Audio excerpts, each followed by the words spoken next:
Assalamualaikum warahmatullahi wabarakatuh.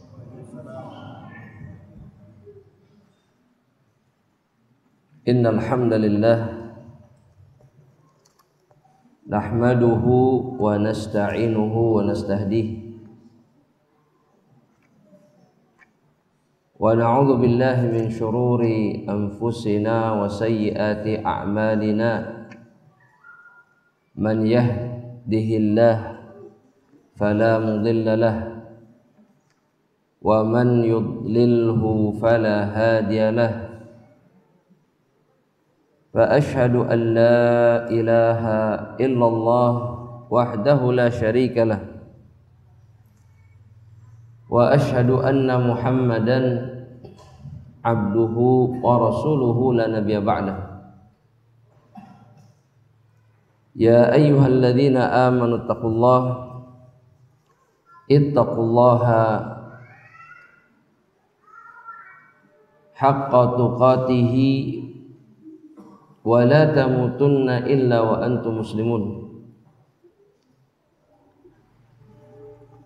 Ya ayyuhan nasu taqu rabbakumul ladzi khalaqakum min nafsin wahidah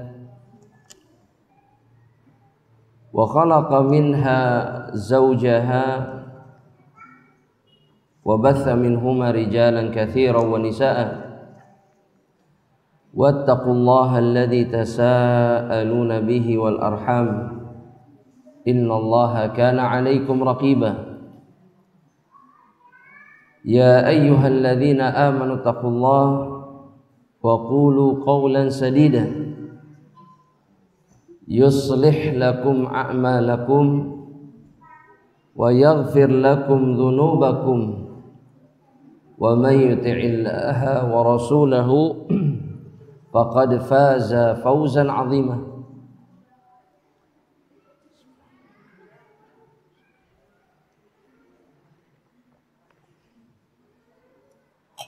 Fa amma ba'du ibadallah rahimani wa rahimakumullah.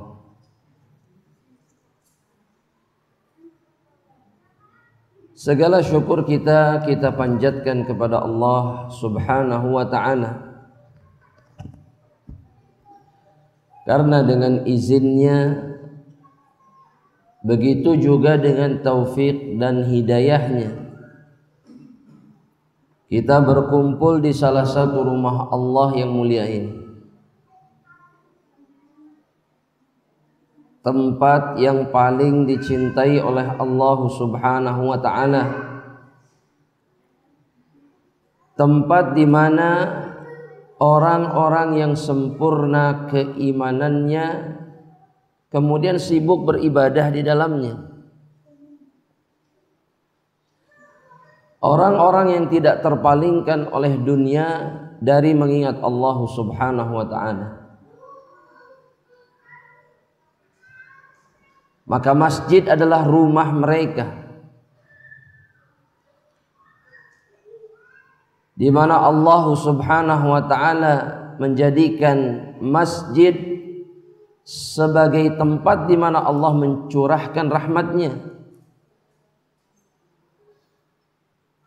Maka mereka yang betul-betul berusaha menyempurnakan keimanan, maka mereka adalah orang-orang yang senantiasa memautkan hati mereka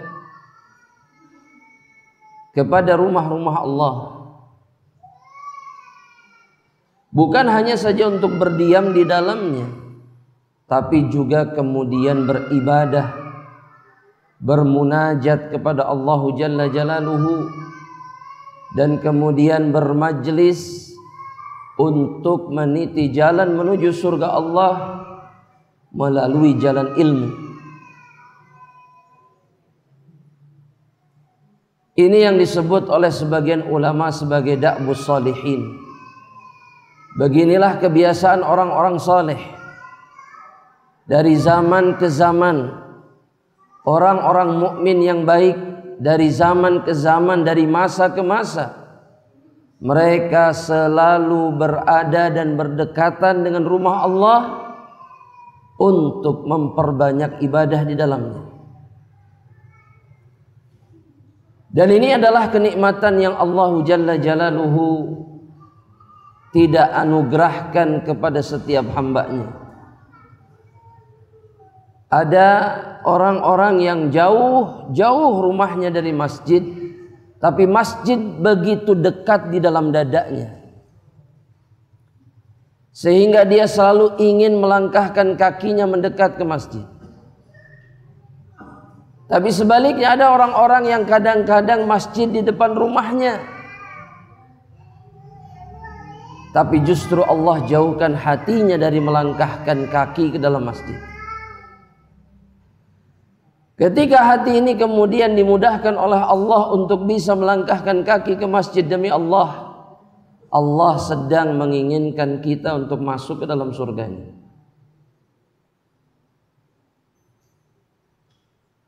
Mereka-mereka yang hatinya tenang di rumah Allah, mereka-mereka yang mencari jalan-jalan menuju surga di rumah Allah adalah orang-orang yang berhak insyaallah ta'ala untuk masuk ke dalam surga Allah. Begitulah cara Allah mendekatkan hambanya ke dalam surga. Dengan datang ke masjid saja Allah sedang mendekatkan kita kepada surganya. Apalagi kemudian kita di dalamnya menuntut ilmu, mencari warisan Rasulullah sallallahu alaihi wasallam. Karena warisan Nabi Muhammad sallallahu alaihi wasallam itu bukan harta, bukan kemudian keahlian untuk cari nafkah, bukan. Tapi yang diwariskan oleh Nabi Muhammad sallallahu alaihi wasallam adalah ilmu yang mengantarkan seseorang dengan mudahnya untuk bisa masuk surga. Sebagaimana yang dikatakan Nabi Muhammad sallallahu alaihi wasallam sendiri,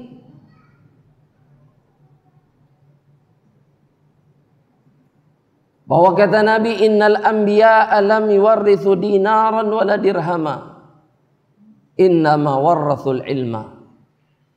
Sesungguhnya para nabi itu tidak mewariskan dirham atau dinar, tapi para nabi mewariskan ilmu.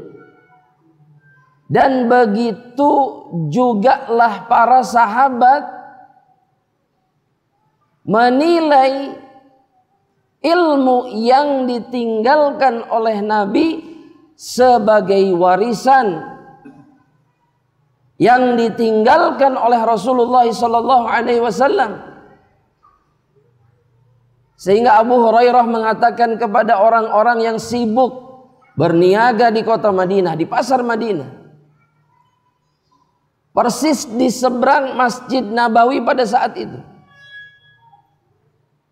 berteriak di pintu pasar kemudian mengatakan, halummu ila masjid, ayo bersegera ke masjid. Karena kata Abu Hurairah radhiyallahu taala anhu, inna warathatan nabiyyi tuza, warisan Nabi sedang dibagikan. Kalau dengar kata warisan kan kita selalu ingat apa Pak? Sertifikat tanah, aset ya, BPKB. Itu yang diingat itu, atau deposito tabungan. Subhanallah. Dan itu persis seperti yang dibayangkan oleh orang-orang yang diseru oleh Abu Hurairah. Persis. Mereka berangkat dari pasar masuk masjid. Ketika masuk masjid mereka tidak lihat siapapun yang sedang bagi-bagi warisan. Keluar lagi mereka. Ditungguin sama Abu Hurairah di pintu pasar. Ditungguin memang sengaja. Karena tabiat manusia itu sama. Kalau dengar warisan ingatnya harta, sudah sama. Dari zaman itu. Dan Abu Hurairah melakukan ini untuk memberikan pelajaran kepada kita semuanya, terkhusus manusia-manusia pada masa itu. Lam nara ahadan, kami nggak lihat siapapun yang membagikan warisan. Ada orang nggak di sana, kata Abu Hurairah? Naam, ada. Fi unasun yusallun, ada orang yang sedang sholat. Fi unasun yaqra'una al-Qur'an, ada orang yang sedang baca Al-Qur'an. Wa fi unasun yata'allamuna al-halal wal haram. Dan ada manusia-manusia yang belajar halal dan haram. Maka kata Abu Hurairah radhiyallahu taala anhu, maka itulah warisan Rasulullah sallallahu alaihi wasallam. Mungkin ada baiknya sekarang kita kalau buat undangan kajian, marilah kita hadir atau hadirilah pembagian, Masya Allah. Insya Allah banyak yang datang, insya Allah. Ya, warisan Nabi sallallahu alaihi wasallam datang, minimal penasaran. Wah, warisan Nabi, warisan. Padahal warisan Nabi itu sudah dibagi-bagikan semenjak zaman Rasulullah sallallahu alaihi wasallam, tapi sedikit yang menginginkannya. Karena kalau setiap orang mukmin ingin warisan Nabi, harusnya rumah Allah dipenuhi orang-orang beriman. Betul? Betul? Betul. Kalau ada pembagian warisan di dunia ini mah, warisan dunia, kita akan bersungguh-sungguh dan berlomba-lomba atau tidak untuk mengambil hak kita dalam warisan tersebut. Bersungguh-sungguh? Bersungguh-sungguh. Saking sungguh-sungguhnya kadang-kadang yang nggak ada jadi ada, betul tidak? Iya, surat yang nggak ada jadi ada. Saking sungguh-sungguhnya itu, pengen dapat warisan. Persaksian yang tidak ada jadi ada. Dibelain berbohong demi apa? Demi warisan. Dunia. Tapi dunia telah membuat sebagian dari kita bersemangat dan bersungguh-sungguh. Padahal ujung dari dunia ini hanya kehinaan. Tapi kemudian ketika warisan Nabi yang mengantarkan dirinya masuk surga dibagikan, maka sama sekali tidak ada kesungguhan yang nampak.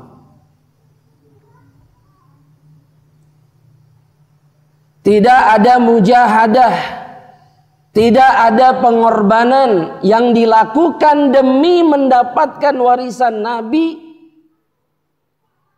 yang mengantarkan dirinya dengan mudah untuk masuk ke dalam surga Allah.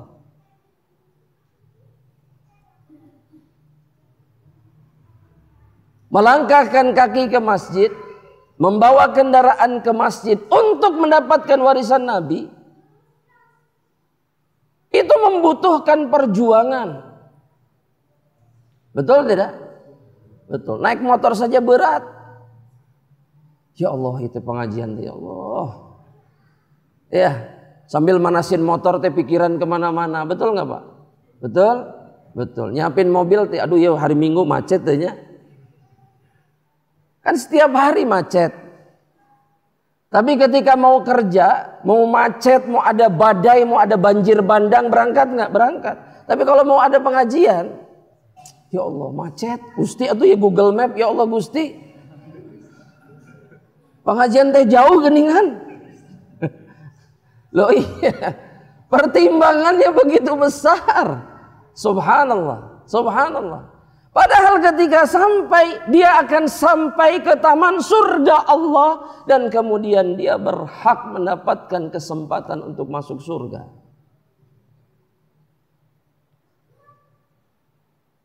Makanya orang-orang yang sadar ini tidak akan pernah menahan dirinya untuk sampai ke taman surga Allah. Dan memang ilmu membutuhkan kesungguhan. Jadi kalau kira-kira menuntut ilmu itu setengah-setengah, percuma. Percuma tidak? Anda ulangi sekali lagi. Kalau setengah-setengah kesungguhannya percuma atau tidak? Hah?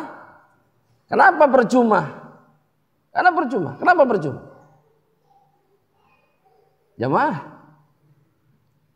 Kenapa percuma? Karena dia kehilangan banyak kesempatan untuk bisa menyempurnakan kesempatannya untuk bisa masuk ke dalam surga. Jadi kalau cuma setengah, kesempatan masuk surganya juga cuma setengah-setengah. Apalagi kalau datang menuntut ilmunya pura-pura. Ada nggak yang seperti itu? Banyak. Maka dia hanya mendekatkan neraka kepada dirinya. Kenapa seperti itu? Karena dia tidak pernah tulus, ikhlas menuntut ilmu, tapi kemudian ilmu sampai kepada dirinya sehingga kuat hujjah Allah untuk kemudian menyiksa dirinya di dalam neraka. Kan datang pengajian, kan dengar bahwa ini teh harus begini, tapi dah nggak sungguh-sungguh teh, bahkan pura-pura misalkan, selesai. Tahu tapi tidak diamalkan, maka inilah yang akan menyeret dirinya ke dalam neraka Allah. Makanya para ulama sibuk mengingatkan kita untuk bersungguh-sungguh, sebagaimana Rasulullah SAW bersungguh-sungguh ketika menerima wahyu Allah, ketika menerima pengajaran Jibril alaihi salam kepada dirinya. Nabi itu siap-siap, Pak. Nabi itu siap-siap ketika datang Jibril. Ketika datang wahyu Allah, Nabi bersiap-siap untuk menerima ilmu. Karena berat bagi Nabi untuk menerima wahyu Allah, tapi Nabi bersungguh-sungguh untuk menerimanya. Begitu juga dengan para sahabat Nabi sallallahu alaihi wasallam. Dan kesungguhan mereka ini dikarenakan tujuan mereka yang jelas, niat mereka yang ikhlas untuk bisa mendapatkan surga Allah. Di dunia juga sama. Kalau kita sungguh-sungguh atau pengen banget mendapatkan sesuatu, sungguh-sungguh tidak? Iya. Betul? Betul. Saya pernah mendampingi satu keluarga untuk dalam perjalanan umrah. Ada satu anak rupanya yang sedang ingin masuk kuliah. Ada suatu universitas di Bandung, pengen banget dia masuk ke situ. Itu bapak-bapak ya, selama perjalanan ketika umrah sampai pulang, itu doa yang diminta cuma satu. Ya Allah, masukkan saya ke universitas itu. Hanya itu yang dia lakukan. Sudah lupa tentang minta kesehatan, sudah lupa tentang minta surga, lupa, semuanya lupa. Bahkan dia minta diajari untuk bisa berdoa dengan bahasa Arab yang artinya, ya Allah, masukkan saya ke universitas itu. Subhanallah, ini serius nih. Sampai segitunya, untuk apa? Untuk kuliah. Bahkan rambutnya nggak mau dibotak, gara-gara apa? Gara-gara nanti nggak lama lagi saya harus foto untuk pendaftaran. Saya nggak mau botak, saya pengen ada rambutnya. Ya Allah, demi apa? Demi kuliah. Lantas mengapa kemudian demi surga selamanya berada di dalam surga, kesungguhan kita kemudian begitu lemahnya?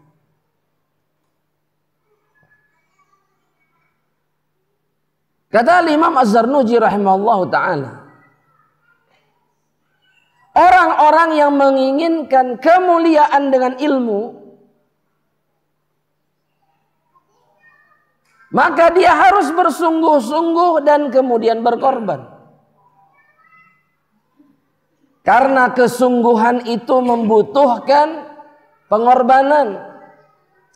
Beliau mengatakan, wala budda li talibil ilmi min saharil layali.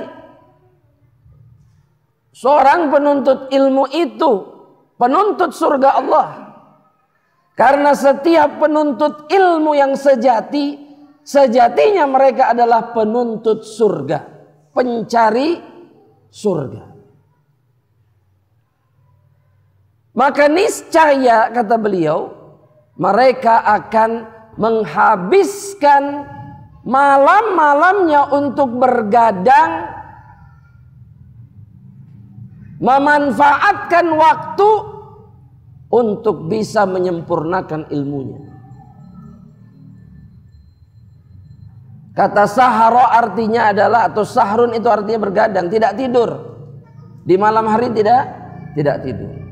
Itu kalau orang pengen surga. Karena waktu malam itu adalah waktu yang sangat diberkahi oleh Allah. Kalau kita ditanya mana yang lebih berkah, siang atau malam? Bagi seorang muslim maka jawabannya malam. Justru di malam hari seorang mukmin, seorang muslim, seorang pencari surga Allah itu kemudian menyibukkan dirinya untuk lebih mendekat lagi kepada surga Allah.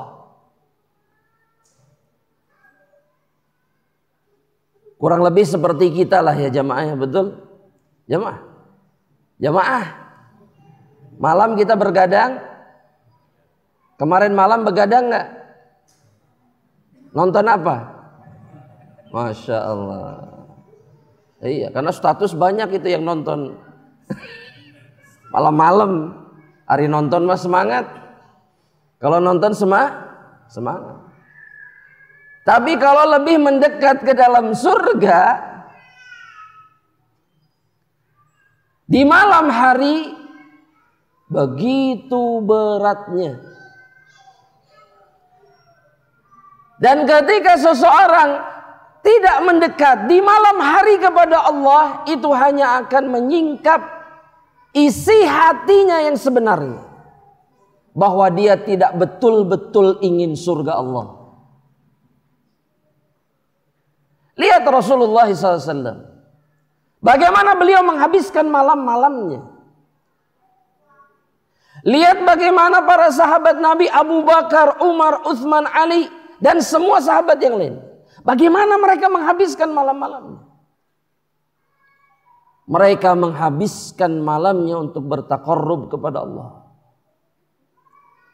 Apalagi seseorang yang sedang mencari ilmu,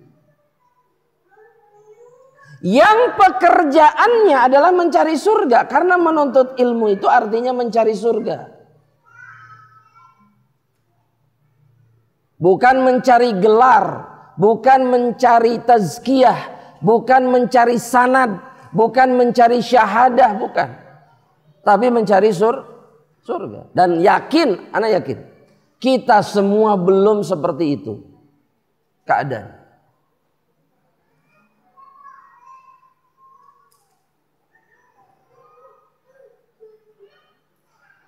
Karena kalaulah seperti itu keadaannya, maka kita tidak akan pernah mengeluh di dalam perjalanan kita untuk menuntut ilmu. Mau jauh, mau dekat, mau hese, mau ngerti, tidak ngerti, tetap meskipun faidahnya cuma sedikit yang didapatkan, dia tetap datang. Karena yang dia cari surga. Bapak-bapak, kalau ada yang bilang di pohon itu, di pohon yang ada di lapangan itu, ada buah yang kalau dimakan masuk surga, berbondong-bondong ke sana enggak? Pasti di teangan buahnya. Mana buahnya? Betul enggak? Iya pasti, itu pasti sudah. Nah Rasul 1400 tahun lebih yang lalu itu sudah menunjukkan kepada kita semuanya, sudah kasih tahu bahwa majelis ilmu itu adalah tempat, adalah momen di mana seseorang kemudian bisa masuk surga. Tapi kita nggak pernah berbondong-bondong ketika diundang ke majelis ilmu.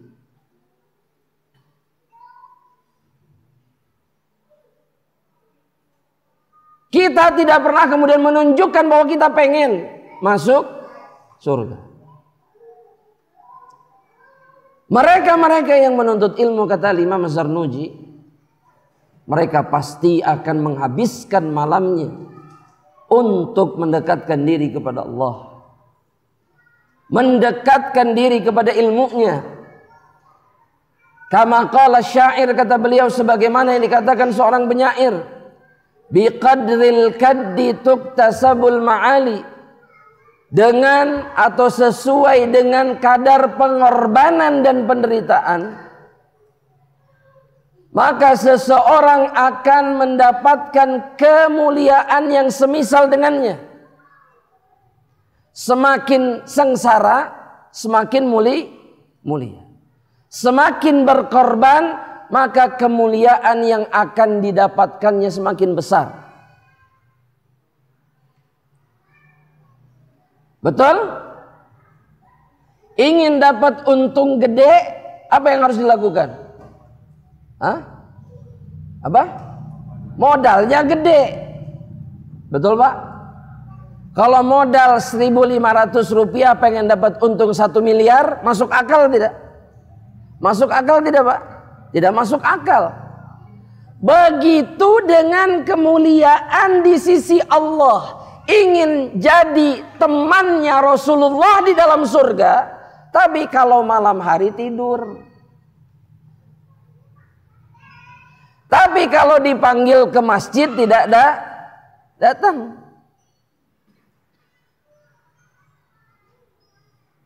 Tapi kalau diminta hartanya di jalan Allah tidak pernah keluar. Maka seseorang yang seperti ini sedang berkhayal. Ini yang disebut dengan al-amani, angan.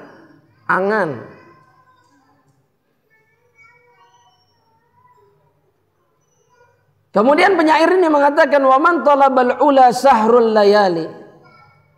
Barang siapa yang menginginkan kemuliaan, maka dia pasti akan bangun di tengah malam. Dia akan bergadang. Tarumul izza thumma tanamu lailan. Engkau menginginkan kemuliaan, namun kemudian engkau tidur. Yaghusul bahra man talabal la'ali. Ketahuilah bahwa mereka yang menginginkan mutiara, mereka harus menyelam ke dalam kegelapan lautan.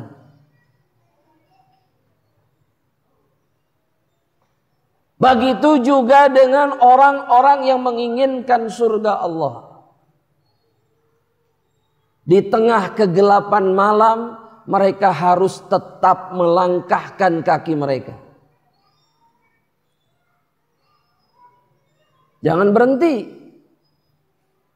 Para tabi'in ketika mensifati para sahabat, maka mereka mengatakan satu kalimat tentang para sahabat. Sifat para sahabat. Para sahabat itu ruhbanul lail wa fursanun nahar. Ini sifat keumuman para sahabat yang katakan oleh para tabi'in. Para sahabat itu ruhbanul lail wa fursanun nahar. Para sahabat itu adalah para penghamba penyembah Allah di malam hari, seperti para pendeta yang menghabiskan malam-malamnya untuk beribadah. Wa fursanun nahar, dan di siang hari mereka itu tidak ubahnya seperti para kesatria mujahidin yang berjuang di jalan Allah. Sudah siang seperti mujahidin, malamnya seperti ibadah, sibuk ibadah. Pasti pertanyaan yang muncul, kapan tidurnya? Pasti itu pertanyaan. Kapan istirahatnya? Betul? Mereka beristirahat. Mereka beristirahat di awal waktu, bangun di awal malam. Setelah Isya mereka tidur. Di pertengahan malam, di awal malam Yang sebenarnya mereka sudah bangun untuk beribadah kepada Allah. Kalau kita kan ba'da isya tidur atau begadang? Begadang. Makan, nonton, apa lagi? Jalan-jalan, terus apa lagi? Dan seterusnya. Tidurnya jam berapa? Menjelang subuh. Itu subuh. Iya. Para sahabat Nabi tidak. Memang mereka tidak punya urusan, tidak punya profesi, tidak punya aktivitas, punya. Mereka tidak punya bisnis, punya. Tapi tujuan mereka berbeda seperti kita. Berbeda dari kita. Mereka punya tujuan yang jelas. Mereka ingin mulia dunia dan akhirat. Mulia sebagai seorang mukmin yang dekat dengan Allah di dunia. Dan di akhirat mulia sebagai penghuni surga Allah. Makanya para sahabat itu tidak pernah terlihat tidak punya aktivitas. Gak ada sahabat pengangguran. Maksud anak pengangguran itu bukan gak punya pekerjaan. Tapi gak ada istilah mereka itu nganggur, gak ada yang mau dikerjakan. Kalau kita sering ayeuna mah nyantai heula, gitu. Bikin status, alhamdulillah akhirnya bisa rebahan. Aduh, rebahan. Ya. Atau istirahat, atau maknya kerja terus, maknya ngaji terus, istirahat atau kali-kali mah. Enggak kali-kali, setiap hari istirahat.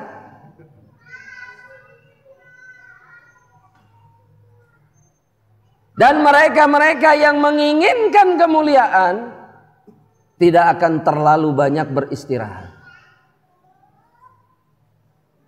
Karena kemuliaan membutuhkan pengorbanan. Kemudian penyair ini mengatakan jemaah rahmatillah Allah. Uluwul ka'bi bil himamil awali. Wa izzul mar'i fi sahril layali. Tingginya kemuliaan itu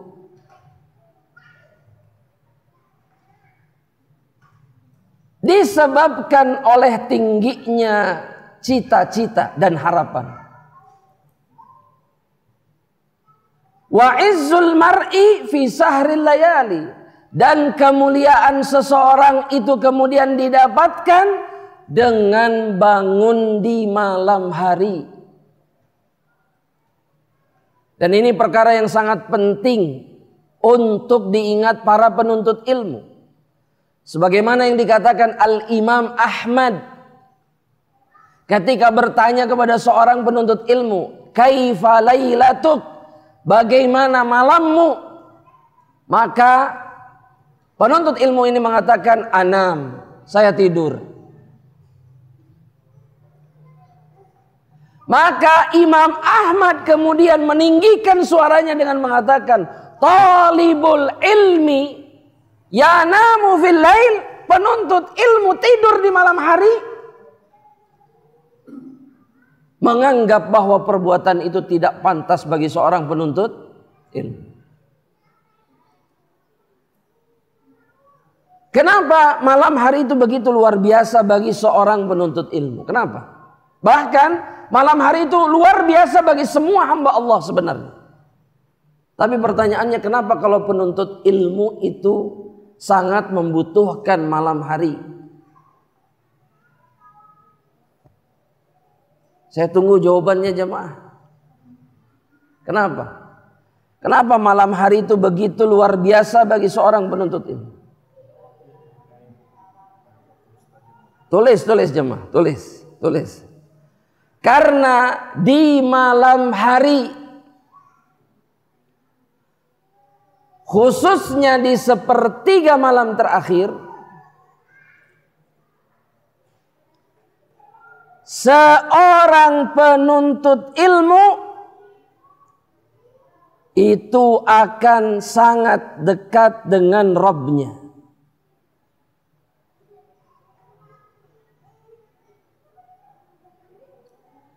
Nabi Muhammad sallallahu alaihi wasallam dalam hadis yang diriwayatkan Imam Al-Hakim mengatakan, aqrabu ma yakunul abdu min rabbih fi jawfil laili. Momen terdekat di mana seorang hamba itu sangat dekat dengan Rabbnya itu adalah di malam hari atau di pertengahan malam. Fi jawfil lail.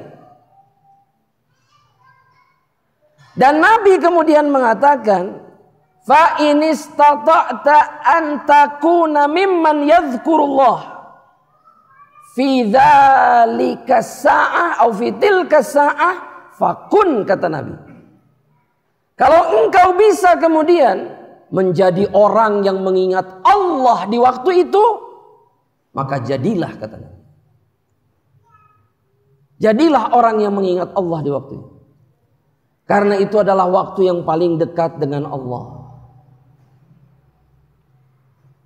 Mungkin sebagian orang mengatakan, kan waktu sujud juga sama dekat. Betul? Betul? Iya. Anda mau tanya sekarang, memang kalau sedang sujud kemudian kita sibuk mengingat Allah? Memang kalau kita sedang sujud kemudian kita sibuk berdoa memohon kepada Allah? Diamnya antum menjadi jawaban.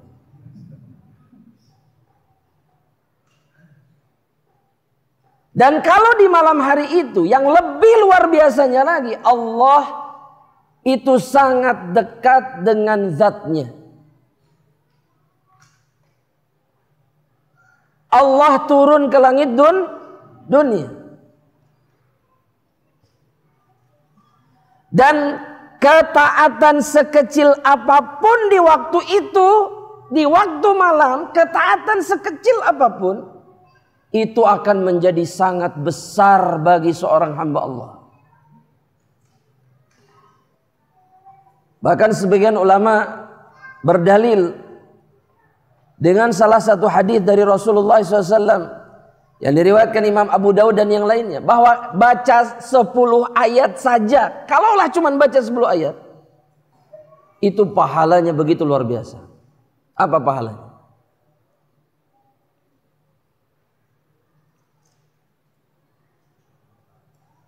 Sepuluh ayat. 10 ayat. 10 ayat itu kayak surat apa? Surat Al-Quran yang memang jumlahnya 10 ayat kurang lebih. Surat apa kira-kira? Hah? Al-Adiyat 10 ayat. Panjang atau pendek? Panjang. Sering kita baca atau tidak? Jamaah? Sering. Meskipun lebih sering inna a'tayna sama kulhu.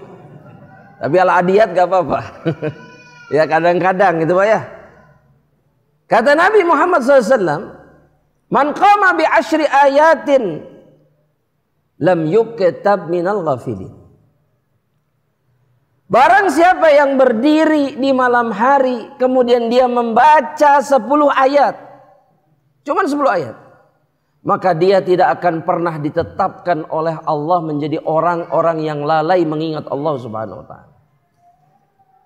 Cuman 10 ayat. Dan tidak ada satupun di antara orang mukmin yang menganggap 10 ayat itu berat, gak ada. Kalau dia punya iman. Dan semua itu terjadi karena dilakukan di malam hari. Apalagi jika kemudian seseorang itu memperkuat ibadahnya, bukan hanya saja baca Al-Quran, tapi berdiri tegak, ruku, sujud, dan menghabiskan malam-malamnya dengan menghadap Allah Subhanahu wa ta'ala, maka dia berhak mendapatkan kemuliaan yang jauh lebih tinggi lagi. Dan itu dibutuhkan oleh seorang penuntut ilmu. Dia ingin masuk surga dengan ilmunya. Dia ingin kemudahan untuk mendapatkan ilmu, maka dia harus beribadah di malam hari. Sehingga doanya didengar oleh Allah. Dan ibadahnya di malam hari menjadi penyebab datangnya pertolongan Allah Subhanahu wa taala. Ada satu hadis yang disebutkan oleh Rasulullah sallallahu alaihi wasallam. Hadis ini diriwayatkan Imam At-Tirmidzi dan yang lain.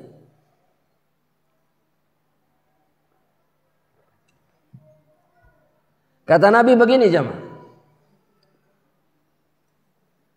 Kata Rasulullah sallallahu alaihi wasallam, "Alaikum biqiyamil lail."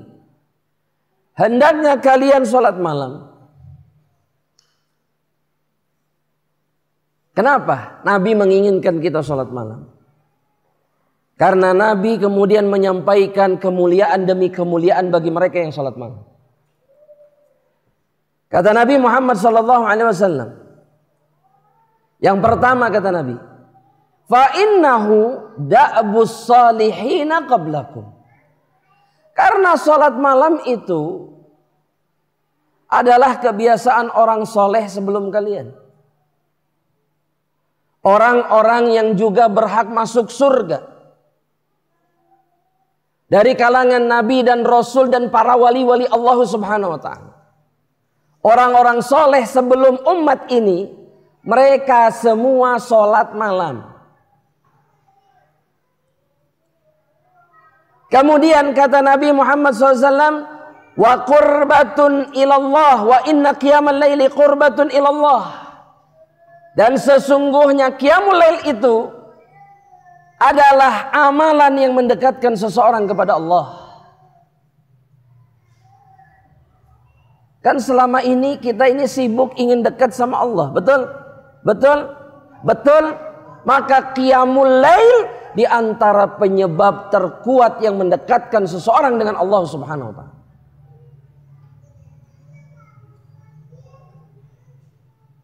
Wa manhatun lil itsmi, kata Nabi kemudian. Dan qiyamul lail itu mencegah seseorang dari dosa, menghalangi seseorang dari dosa. Dan ini sangat dibutuhkan oleh seorang penuntut ilmu.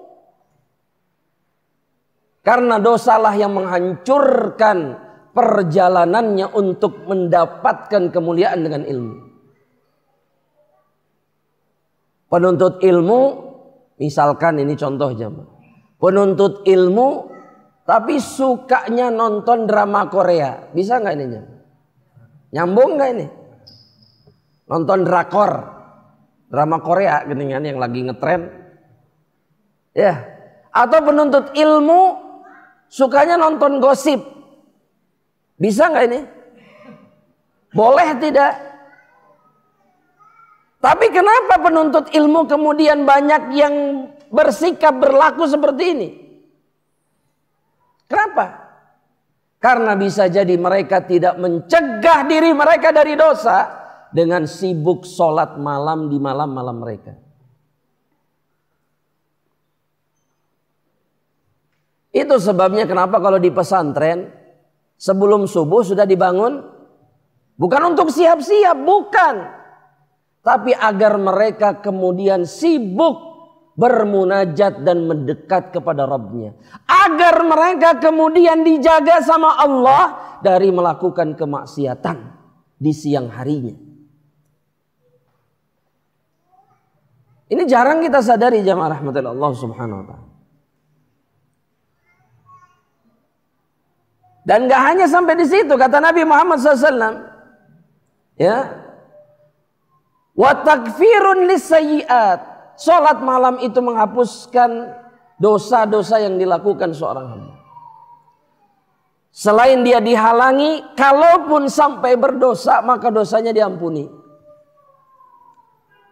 dengan salat malam.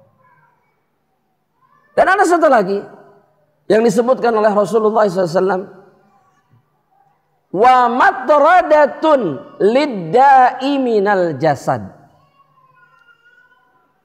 Dan salat malam itu menghilangkan, bahkan kalau diterjemahkan secara tekstual, mengusir, memindahkan, mengeluarkan penyakit dari tubuh seorang hamba Allah Subhanahu wa ta'ala. Dan ini pun sangat dibutuhkan oleh seorang penuntut ilmu. Penuntut ilmu sakit-sakitan, dapat ilmu nggak? Susah. Baru perjalanan ke Cimahi muriang. Dari Bandung ke Cimahi udah demam. Atau dari Cimahi ke Padalarang sudah batuk, flu. Betul? Baru kepanasan sedikit di atas motor, sampai ke rumah sakit kepala. Baru minum air es, udah radang tenggorokan. Penuntut ilmu sakit-sakitan, maka dia akan terhalang dari kemuliaan menuntut ilmu. Makanya disuruh sholat malam, supaya penyakit-penyakit ini hilang. Sehingga malam menjadi sangat berharga bagi seorang penuntut ilmu. Jangan tidur, jangan tidur. Maksudnya jangan tidur di waktu yang mulia. Awal malam tidur silahkan. Awal malam tidur. Di sepertiga malam terakhir paling tidak seseorang kemudian harusnya bangun dan mendekat kepada Rabbnya.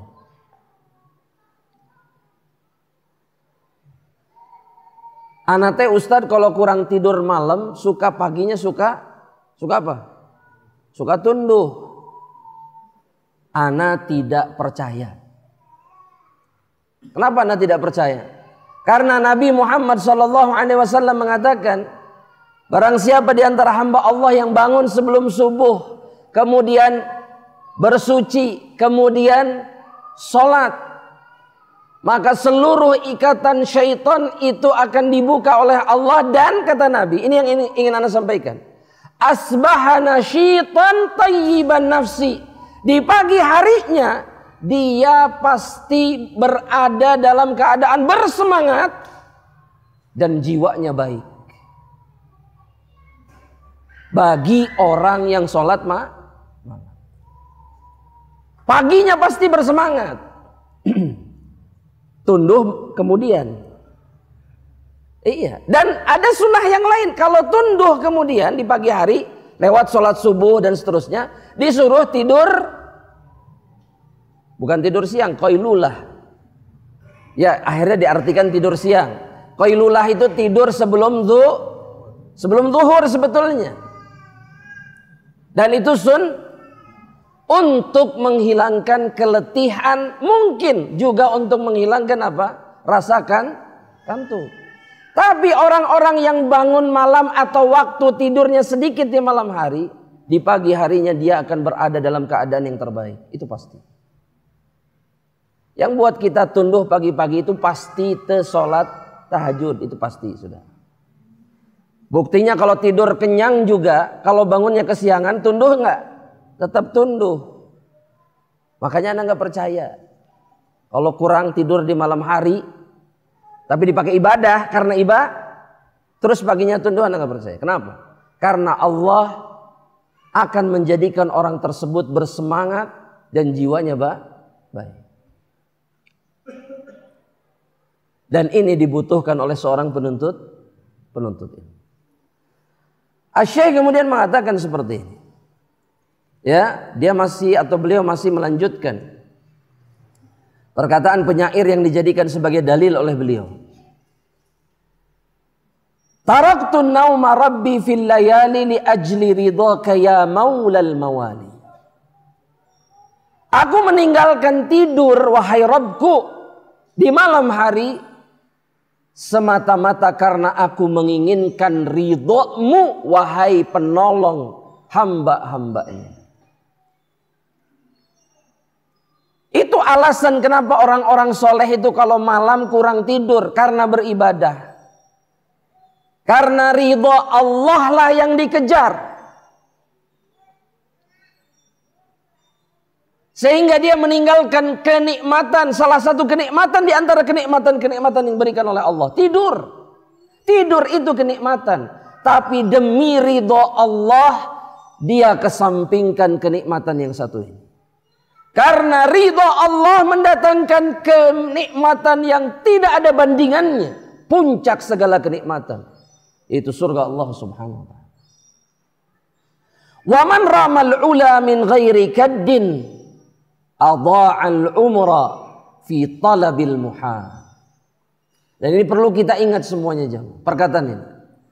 Barang siapa yang mencari kemuliaan tanpa mau berjuang dan bersungguh-sungguh, adha'al umra, maka dia hanya membuang umurnya fi talabil muhal, untuk mencari sesuatu yang mustahil.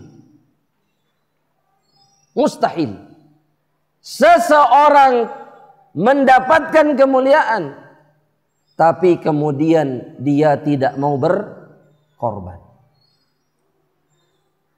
Fawaffiqni ila tahsili ilmin, maka berikanlah taufik kepadaku ya Allah untuk bisa mendapatkan ilmu. Wa ballighni ila aqsal ma'ali, dan hantarkan aku kepada puncak kemuliaan. Karena hanya Allah yang mampu memuliakan seseorang di dalam kehidupan dunia dan akhirat. Apa dalilnya di dalam Al-Quran? Apa dalilnya? Bahwa yang bisa memberikan kemuliaan itu hanya Allah.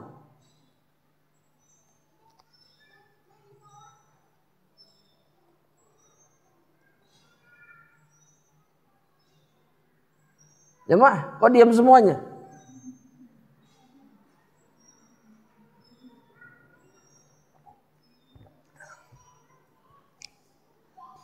Ya jemaah, Allahumma, depannya Allahumma, Malikal mulki,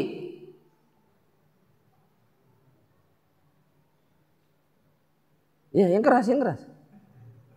Iya, antum jangan pelan-pelan. Yang keras, apa lanjutannya ini? Tu'til mulka man tasha. Terus apa lanjutannya?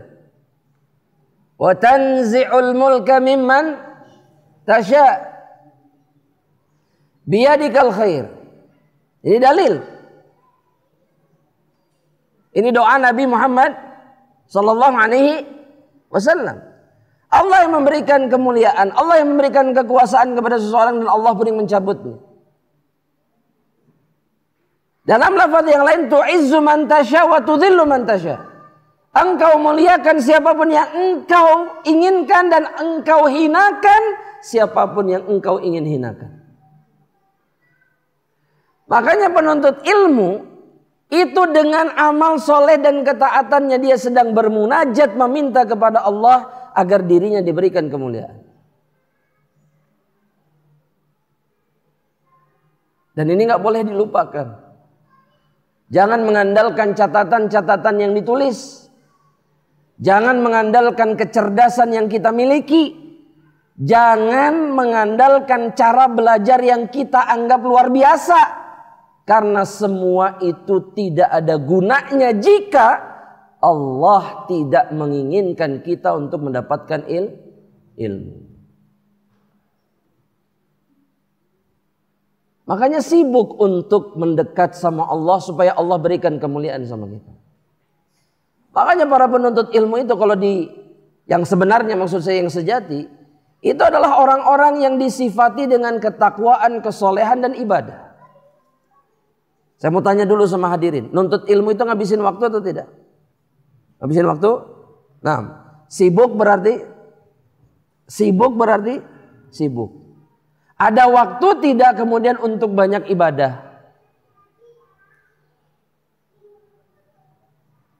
Kalau ada, berarti dia adalah seorang penuntut ilmu yang sebenarnya. Jika tidak ada, maka dia bukan penuntut ilmu.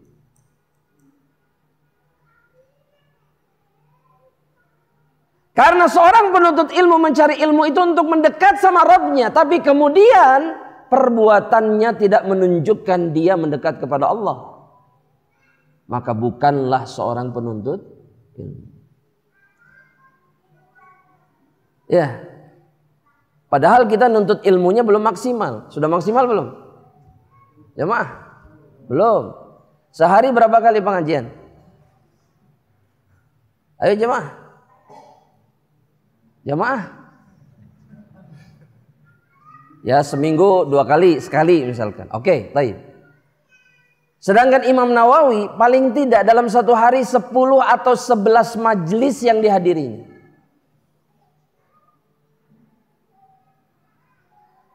Ya, Anda sudah membaca ada pikiran-pikiran yang muncul pada pikiran hadirin. Kumaha gawena, kumaha keluargana, kumaha. Anda yakin sudah? Sudah. Memang kalau Imam Nawawi memang tidak menikah. Memang tidak menikah. Iya, oh pantas kata bapak-bapak tidak menikah. Pantas bisa 11 kali. Coba punya istri, coba. Coba punya anak. Iya. Alasan. Ulama lain yang punya istri, punya anak bisa juga seperti beliau. Bisa juga. Karena yang menyebabkan mereka sanggup melakukan itu adalah tujuan dan kesungguhan mereka untuk bisa mendapatkan surga Allah dengan ilmu. Dan kita juga sama jamaah, kalau sadar ilmu itu mengantarkan kita ke dalam surga, apapun yang terjadi kita akan habiskan semuanya untuk ilmu. Iya. Betul jamaah. Tidur sebentar cukup, makan sedikit cukup. Bahkan Imam Nawawi itu makannya cuman sehari sekali sehari. Itu pun sepotong roti yang sudah gandum yang sudah keras, yang kalau dimakan harus dianclomkeun heula kana cai supaya agak lembek baru bisa dimakan. Sanggup? Enggak. Nasi kuning pagi-pagi wajib, bubur wajib, kupat tahu wajib, siang padang, malam sate, sudah nasi goreng. Tetap menuntut ilmu. Iya. Jam maghrib belum makan sudah sudah perih perutnya. Sedangkan para penuntut ilmu sebelumnya, ya. Bahkan ada sebagian ulama yang harus memakan ikan yang sudah hampir busuk karena mereka lupa makan. Jadi beli hari Senin, mereka baru ingat punya ikan hari Rabu. Selama 3 hari mereka cuman minum dan lupa makan. Oh, meni segitunya? Bukan segitunya. Hati mereka terlalu obsesif untuk bisa masuk surga dengan ilmu. Itu jadi. Kita juga sama jamaah. Kalau naik sepeda ada target harus sampai tempat tertentu, udah kram, udah pingsan kayak anggerwe terus, betul tidak? Betul tidak? Nanjak tebing apa itu namanya? Sering Anda dengar kakinya kram langsung, berhenti, jatuh, ada yang bahkan pingsan, bahkan ada temannya yang sampai mati, tidak membuat mereka kemudian menyesal dan kapok mereka ulangi perkara yang sama. Nah itu teh harusnya menjadi semangat kita juga ketika menuju surga. Tapi sekali lagi untuk dunia mah kita mampu berkorban, tapi tidak untuk akhirat. Seorang penuntut ilmu membutuhkan kesungguhan dan semangat. Wallahu ta'ala alam jamaah rahmatillah Allah. Ini yang bisa Anda sampaikan dalam perjumpaan hari ini ya. Masalahnya di tenggorokan jamaah rahmatillah Allah. Sudah sangat terbatas insyaallah, mudah-mudahan Allah memberikan pahala dan kemudahannya kepada kita semua insyaallah. Dan sebelum kita akhiri, kita jawab dulu pertanyaan yang sudah masuk. Ini pertanyaan semua ini. Oh ya. Masya Allah. Masya Allah. Baik.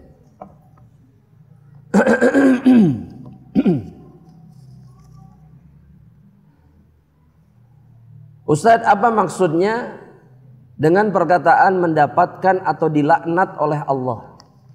Maksudnya adalah sesuai dengan makna dari kata laknat itu sendiri di dalam Islam, yaitu al-ib'adu an rahmatillah, dijauhkan dari rahmat Allah Subhanahu wa taala. Maka ketika Allah mengatakan Allah melaknat satu kaum, atau ketika Rasul melaknat satu perbuatan misalkan, atau orang yang melakukan perbuatan tertentu, maka itu artinya Allah hukum dirinya dengan dijauhkan dari rahmat dan kasih sayangnya, sehingga sulit bagi dirinya untuk mendekat kepada Allah, untuk melakukan ketaatan kepada Allah, dan justru dia lebih dekat kepada kemaksiatan dan neraka Allah Subhanahu wa taala. Itu ciri manusia-manusia yang dilaknat oleh Allah Subhanahu wa taala. Wallahu ta'ala a'lam. Pertanyaan berikutnya. Subhanallah, ini sudah diketik jemaah. Subhanallah, ini pakai Microsoft ini. Di print. Masya Allah. Subhanallah, Allah barik fiik. Insyaallah. Izin bertanya, Ustaz. Ana saat ini sedang berusaha untuk kembali ke jalan yang diridhai oleh Allah. Setelah sebelumnya pernah terjerumus ke dalam kemaksiatan dosa besar. Adani Allah wa iyyakum. Di saat proses pertaubatan ini ana masih sering teringat dengan kejadian-kejadian kemaksiatan yang pernah dilakukan. Apakah ini pertanda kebaikan dari Allah atau ini waswas syaitan? Ini waswas syaitan. Kalau seseorang masih mengingat masa lalunya, khususnya mengingat kemaksiatannya, ini waswas syaitan. Harapannya agar syaitan ini bisa mengembalikan dirinya kepada apa yang pernah dilakukannya sebelumnya. Karena sesungguhnya seorang mukmin yang bertaubat dan betul-betul bertaubat itu dia akan melupakan segalanya. Dan terus melangkah untuk melakukan yang terbaik yang diridhai sama Allah. Bukan ingat-ingat masa lalu. Makanya Allah benci dengan orang-orang yang kemudian sibuk menyingkap masa lalu kemaksiatannya. Allah nggak suka. Karena dengan mengucapkan, dengan menyampaikan, selain itu menyingkap tabir yang menutupi dosa-dosanya yang diberikan sama Allah, itu akan membuat dirinya kembali ingat kepada keburukan sebelumnya. Kalau terus begitu keadaannya, kapan dia bisa lepas dari jalan kelam yang pernah dilaluinya dulu? Terus berjalan. Dan dia hanya akan sibuk menutup-nutupi apa yang pernah dia lakukan. Terus. Kalau ada yang coba-coba bongkar, tutup. Kan orang itu suka iseng ya. Orang itu suka iseng, lihat kita tobat, mereka bilang, nyaholah didinya mah baheula siga kumaha gitu ya. Saya tahu belangnya kamu, saya tahu kartunya. Apa faidahnya? Apa maslahat yang didapatkan dengan membongkar aib orang lain? Apa gunanya? Dan bagi orang-orang yang kemudian dikorek-korek masa lalunya, dia harus mempertahankan kehormatannya. Jangan terpancing, tutup sudah. Itu masa lalu, sekarang yang terpenting apa yang harus saya lakukan untuk bisa masuk surga. Itu titik sudah. Dan dosa-dosa yang ditaubati itu diampuni semuanya sama Allah Subhanahu wa ta'ala. Wallahu ta'ala alam bishawab. Pertanyaan berikutnya.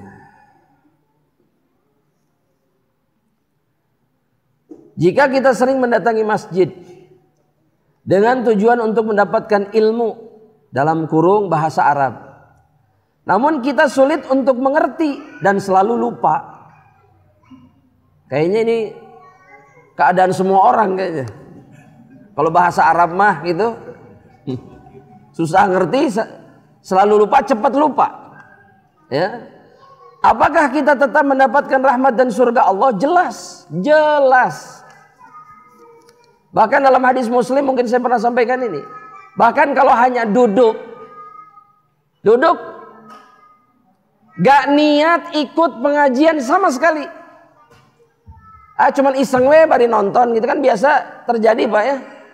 Di pelataran masjid, ningalikeun ke dalam, nanti lihat lagi ke taman kan gitu ya. Terus nanti bari ngobrol geningan. Padahal di dalam ada pengajian. Kata Nabi Muhammad SAW, menceritakan bahwa para malaikat itu ketika melaporkan siapa saja yang ada di majelis ilmu atas perintah Allah, dan kemudian mereka mengatakan, ya Allah, ada manusia-manusia yang hadir, yang ada di situ, tapi tujuannya bukan menuntut ilmu. Maka kata Allah, aku ampuni mereka semuanya. Kenapa? Karena para penuntut ilmu, orang yang duduk di majelis ilmu itu tidak sengsara siapapun yang menemani mereka. Tidak akan sengsara. Kalaupun misalkan hanya ngedrop, dia nunggu di luar misalkan, atau dia duduk di depan, cuman ada di sebelahnya majelis para penuntut ilmu misalkan, maka orang-orang yang seperti ini tidak akan sengsara, dapat kebaikan juga. Apa kebaikannya? Diampuni sama Allah Subhanahu wa ta'ala. Jadi nggak ada ruginya ke majelis ilmu itu, nggak ada ruginya. Datang ke majelis ilmu tidur, sok tidur jangan. Tapi masih lumayan tidak dibandingkan yang tidak datang, masih lumayan. Tidur. Tapi maknya tidur terus. Tapi kalaupun tidur, dia tetap diampuni dosa-dosanya sama Allah. Makanya, mohon maaf kalau bahasa saya keliru, kebangetan kalau nggak pengen datang itu kebangetan. Masa nggak pengen diampuni sama Allah? Apalagi kalau kita juga ikut menuntut ilmu, masa nggak ingin dirahmati sama Allah? Masa nggak ingin dinaungi para malaikat? Masa nggak ingin masuk surga? Semua bertanya kepada dirinya sendiri. Pertanyaan berikutnya, Masya Allah.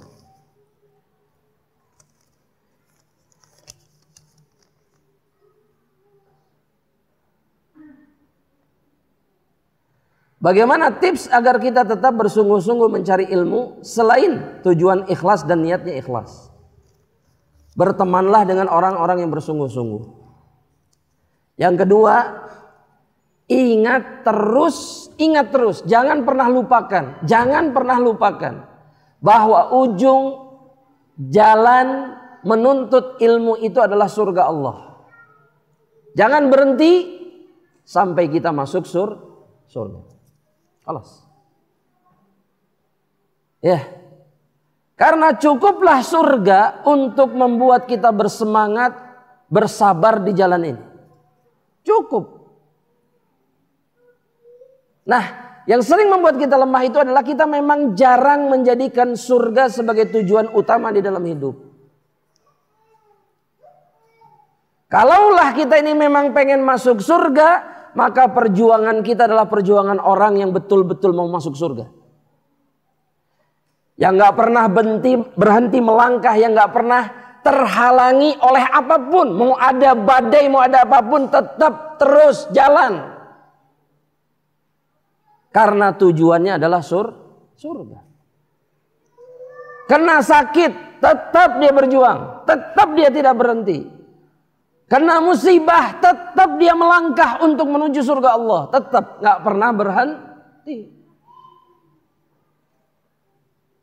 Dan itulah faktor terkuat yang membuat para ulama sebelum kita istiqomah di atas jalan ini. Karena mereka hanya menginginkan surga Allah Subhanahu wa ta'ala. Dan mereka gak mau berhenti untuk sampai atau sebelum mereka sampai ke sana. Wallahu ta'ala. Pertanyaan berikutnya. Ilmu yang berkah dan bermanfaat itu seperti apa? Ilmu yang jadi amal soleh. Itu ilmu yang berkah dan bermanfaat. Dan yang terakhir,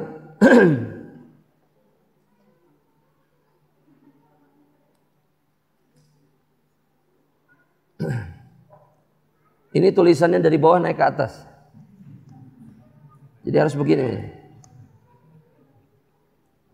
Subhanallah. Ini pertanyaan dari salah seorang saudara kita. Saya seorang pelatih di salah satu tempat kebugaran, salah satu gym. Ana harus tidur di malam hari. Jika akan melatih, Pertanyaannya bagaimana solusinya Ustaz? Jika ana tidak tidur di malam hari, pasti keadaan ana tidak baik. Kan gak ada yang nyuruh tidak tidur semalaman. Tidur di sebagian malam dan kemudian bangun di sebagian malam yang lain. Kan begitu. Tapi mungkin Anda bantu sempurnakan. Ya mungkin yang dimaksud tidurnya harus 8 jam. Mungkin gitu ya, sesuai dengan standar kesehatan. Nah, Anda mau tanya sekarang, memang standar tidur Nabi itu sehat atau tidak sehat? Sehat. Nah, Nabi itu nggak pernah tidur 8 jam. Karena Nabi tidur cepat setelah Isya, di pertengahan malam sudah bangun. Sehat atau tidak sehat? Karena kalau tidak sehat, Nabi sudah lama sakit. Dan Nabi sakitnya pun bukan karena hidupnya tidak sehat, tapi karena kena racun. Coba begini jemaah, coba kita ngambil standar yang jauh lebih hak, jauh lebih benar. Karena ternyata ilmu kesehatan pun ternyata tidak mutlak benar. Dan berubah-ubah, betul tidak? Dulu kalau peragangan itu muter-muter, betul? Ternyata sekarang dikatakan kalau muter-muter itu berbahaya. Karena sendi leher itu tidak dibuat untuk. Terus gimana tuh? Makanya saran anak, ikuti standar tidur Nabi Muhammad SAW. Jadi gak usah ngelatih pada Isya, tidur, bangun, atau sepertiga malam terakhir kalau tengah malam gak bisa bangun, sekitar jam 1, jam setengah 2, jam 2-an, sampai subuh, besoknya ngelatih. Bisa gak? Bisa tidak ini? Jamaah? Coba bapak ada duka, saya bukan pelatih olahraga. Yang bisa jawab siapa? Pelatih olahraga yang nanya. Silakan jawab sendiri ya yang nanya ini. Sedangkan anak ingin selalu mendapatkan warisan dan ilmu. Maksudnya warisan Rasulullah SAW, Masya Allah. Serta pahala di malam hari. Maka jika antum melakukannya karena Allah, maka pekerjaan antum ini akan dibantu sama Allah Subhanahu wa ta'ala. Jangan takut, coba aja, coba. Jangan tidur full semalaman. Setengah malam, bangun di setengah malam berikutnya. Dan buktikan bahwa itu akan membuat antum lebih baik. Itu pasti. Pasti. Ya, jangan mengandalkan perkataan makhluk tapi kemudian kita tidak mengindahkan perkataan Allah dan contoh Rasulullah SAW. Karena apa yang dilakukan Nabi itu wahyu Allah. Wahyu, semuanya itu dijaga sama Allah. Maksum. Sehingga Nabi gak mungkin melakukan yang buruk. Termasuk di dalam kesehariannya. Cara hidup Nabi itu baik. Wallahu ta'ala alam bishawab. Semoga Allah mudahkan ya. Semoga Allah mudahkan. Nah, barakallahu fikum. Ini pertanyaan baru kayaknya. Atau ada dari tadi sini. Ada pertanyaan terakhir sekali, berarti ini pertanyaan terakhir sekali. Ustadz, kapan seorang penuntut ilmu harus serius mempelajari bahasa Arab? Dari hari pertama dia menuntut ilmu. Kapan? Dari hari pertama dia jadi penuntut ilmu, dia harus serius belajar bahasa Arab. Karena ilmu di dalam Islam itu kunci pembuka pintunya adalah bahasa Arab. Tapi anak juga harus pengajian. Emang nggak bisa belajar bahasa Arab sambil pengajian, sambil belajar ilmu? Bisa. Kita saja yang belum sungguh, ya. Dan mohon tipsnya dalam belajar bahasa Arab, kitab apa yang harus dipelajari terlebih dahulu. Sebetulnya nggak ada standar yang terlebih dahulu apa. Tapi pelajari yang mudah difahami terlebih dahulu. Yang ringan-ringan, jangan yang berat-berat. Dan itu tahapan ilmu, dalam semua ilmu sama. Pelajari yang sangat ringan, baru naik ke level berikutnya. Banyak buku yang bisa dipakai, banyak. Ya, banyak.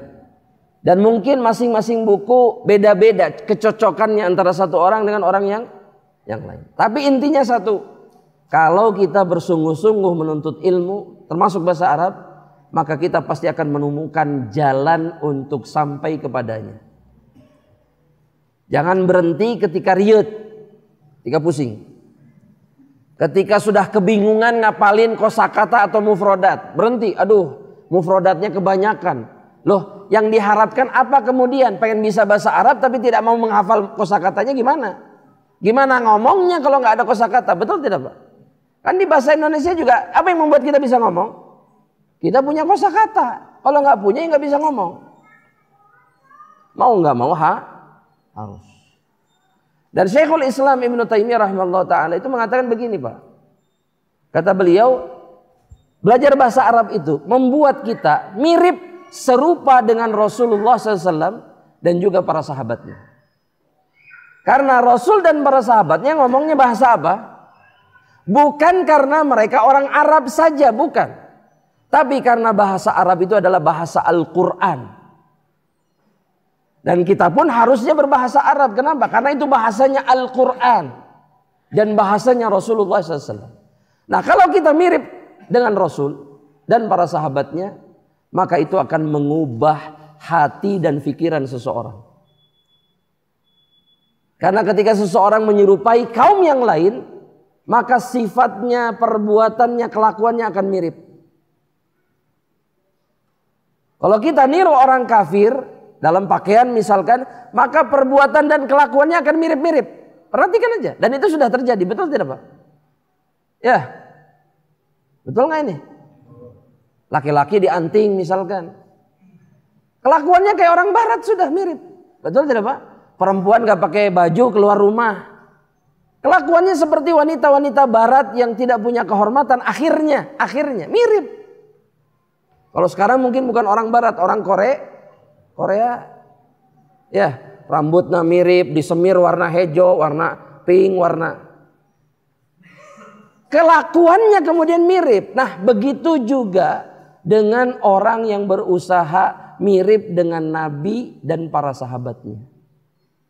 Maka itu akan mempengaruhi perilaku dan jiwa mereka. Jangankan manusia, Pak, kadang-kadang hewan pun bisa mempengaruhi jiwa dan perilaku kita. Betul tidak? Ya, kalau peliharaannya kucing, nanti ekspresinya kayak kucing. Betul tidak? Iya. Mulutnya ditiru-tiru, matanya ditiru-tiru. Betul gak?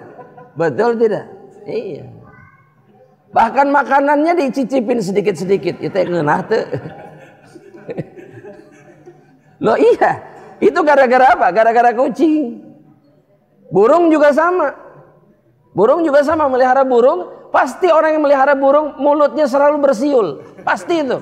Siga manuk, betul. Itu hewan. Bagaimana dengan manusia? Bagaimana kemudian yang ditirunya adalah Nabi SAW dan para sahabat. Nah, di antara keserupaan itu apa? Nabi ngomong bahasa Arab, kita ngomong bahasa Arab. Maka itu akan sangat berpengaruh kepada agama seseorang. Makanya musuh-musuh Allah itu sibuk menghancurkan dan menghilangkan bahasa Arab dari tengah-tengah kaum muslimin. Jangan sampai mereka bisa dan faham. Kalau bisa, musibah buat mereka. Karena berarti semakin mirip umat Islam dengan nabinya Muhammad SAW. Dan semakin terbuka pintu-pintu ilmu untuk mereka. Makanya jangan berhenti. Belajar yang serius. Jangan angin-anginan, jangan tren-trenan. Ya, orang lain berhenti, jangan berhenti.